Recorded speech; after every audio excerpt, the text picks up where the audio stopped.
திருக்கோவில் வழிபாடும் வேதங்களின் முறைகளும்னு.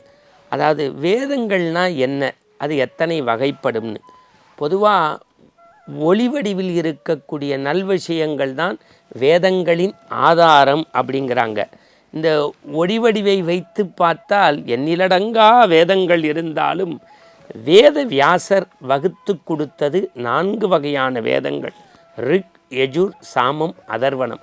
எனவே அவற்றை மையமாக வைத்து வழிபாடு செய்வது தான் வேதங்கள் உணர்த்துவது. மந்திரங்களின் சிறப்பு என்ன?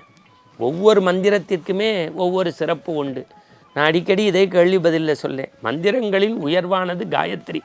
அதனால்தான் அதை சொல்லுவாங்க, 108, 64, 32 மறக்காமல் ஒரு நாளைக்கு சந்தியாவந்தத்தில் சொல்லணும்.